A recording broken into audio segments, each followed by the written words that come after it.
Oh boy, Doctor Who Flux, Chapter 5. Where do I even begin? As the penultimate episode for this series, this ended up with a lot of things to do. Lots of plot threads, lots of locations, lots of shit. It was like Chapter 1, all over again. I know that some people would have watched this and be like, WTF with this episode, due to a few answers that we did get and the few questions that it also raised. And I know that some people also love this episode as it reintroduces characters like Kate Stewart and Unit into the Chibnall era. As an episode, how does this stack against the others in this series?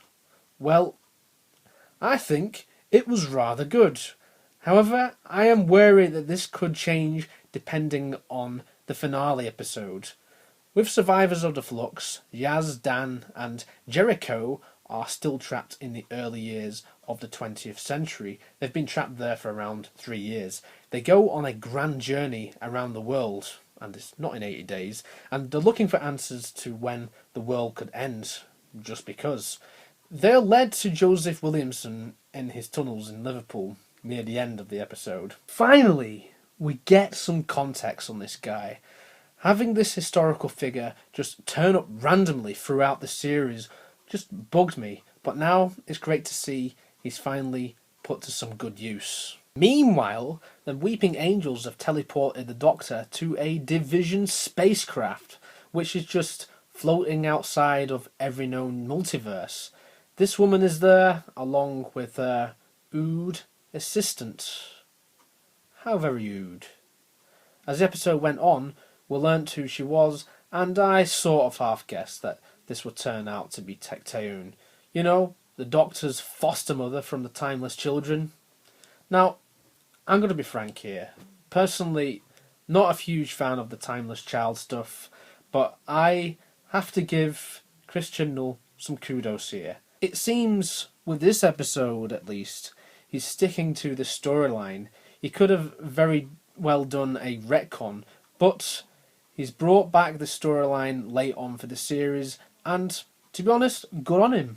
It seems that everything about the Doctor was true, love it or hate it, the writing and the performances in these scenes make it work. Barbara Flynn is terrific here in her guest role as Tecteun. She was someone who I didn't like, but understood her reasoning for why she did what she did in the past and what she does in this episode. We learn that the Division were behind the Flux. Tecteun blames the Doctor for the eventual destruction of the universe due to her constant interfering. It's too bad that Tecteun ends up getting killed by the Eldrad wannabe here, because I wanted to learn more about this character.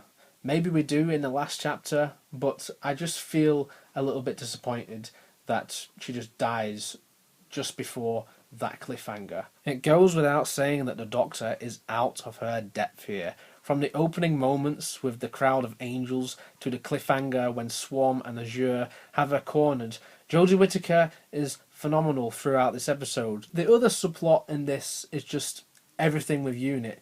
We get to see the origins of Unit, but Prentice, who we first saw in Once Upon a Time, is meddling with their own affairs. Craig Parkinson is another standout for this entry. I thought he was underused in his last appearance, but here he's just menacing. The way he worms his way through Unit right to the top was cleverly handled. How he kills some of the personnel is truly disturbing. I'm sure that Mary Whitehouse would have had a field day with that one. Overall, I like the Unit arc because it literally shows their rise and fall in a span of 54 years, all in one episode. It makes that little bit in resolution make so much sense too, because that was a bit that I and many others just thought was goddamn stupid, but now somehow it feels clever. However, what this episode also does is messes up the Unit dating controversy even more. Yeah, let's just leave it there. Jemma Redgrave is back as Kate Stewart, and I love her. She still kicks ass, and I'm glad to see that she's going to be back for the final chapter too. The posthumous voice cameo from Nicholas Courtney as Lethbridge Stewart in the 1960s was also something which brought a tear to my eye. It made me smile that he even got credited at the end. So great that this character is still getting the love and respect that he deserves. And talk about a cliffhanger. I'm unsure as to why Prentice is in cahoots with the Sontarans. Nevertheless, I'm here for it. I said that their defeat in Chapter 2 was too easy, but here we have them at full strength. Shit is going down. Last chapter looks set to be an epic one. As for this one, I loved every minute of it.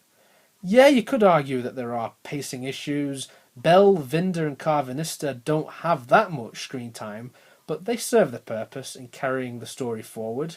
The same can be said for Swarm and Azure, as the only impactful scene that they feature in was the ending. Apart from this though, in my eyes, this was another solid episode of Doctor Who. Even the minor characters, like the Hermit, are some of the best things about this. What mattered most to me with this episode is I enjoyed it. Survivors of the Flux may not be the best chapter of this six-parter, but it does a good job of setting up the final pieces of this goddamn jigsaw. The next episode is a make or break for me, because I've been let down by finales through the years. Could the Vanquishers be the redemption episode we hope for? Could Flux actually be the best story out of the Jodie Whittaker era? Join me next week when we find out the answer.